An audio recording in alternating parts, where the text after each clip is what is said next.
help with my devotion. So, do you recognize this face?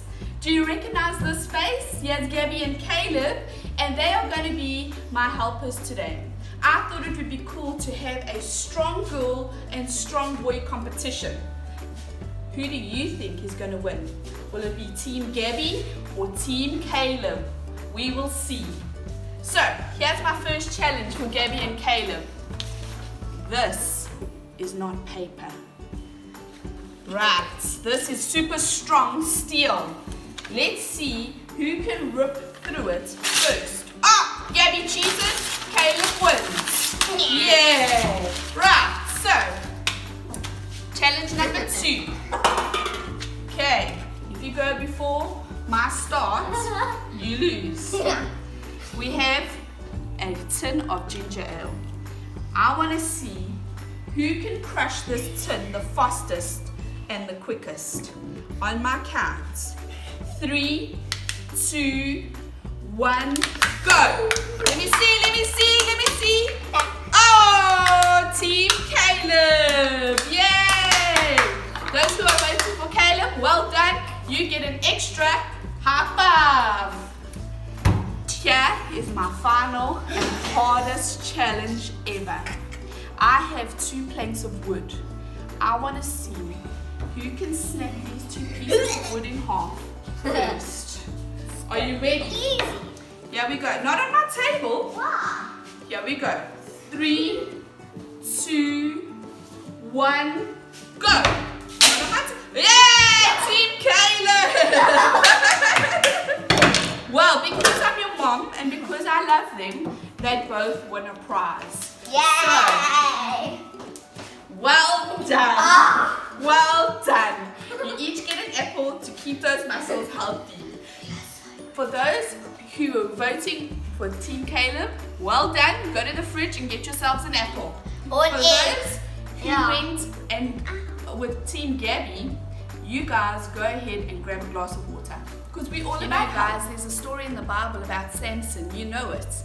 So Manoah and his wife, they couldn't have a child for a really long time, and the Lord blessed them, and they named their child Samson. And one thing that they were required was to never cut his hair. So he grew to this huge, strong man with this long hair. But then he fell in love with this woman who their countries were at war. The Philistines and the Israelites, they were fighting. Samson was an Israelite, Delilah was a Philistine.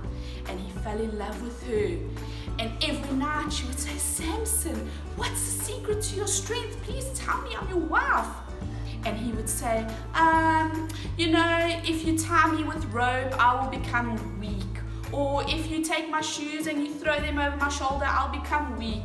Or if you give me an apple to eat, I'll become weak. Whatever he told her, she did. Because you know why?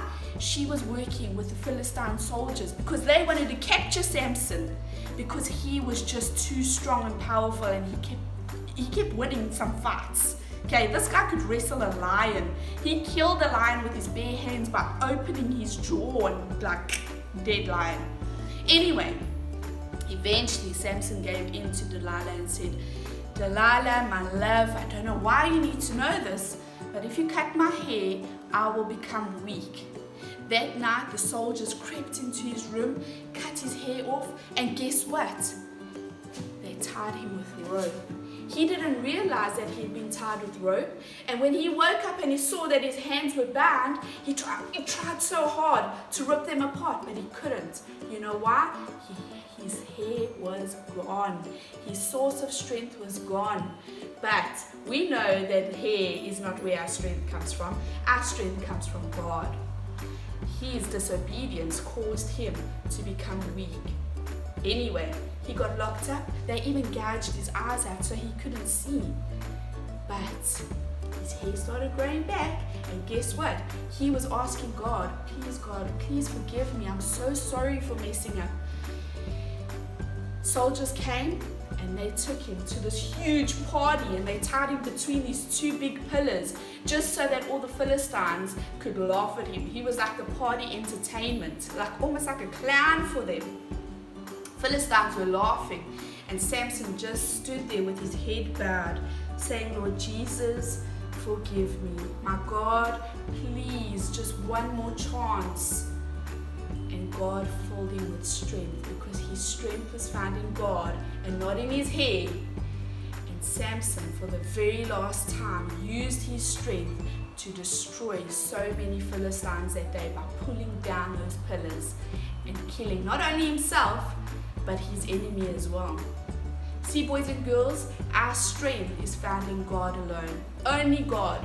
It doesn't matter how many weights we lift, how many apples we eat, how many raw eggs we swallow.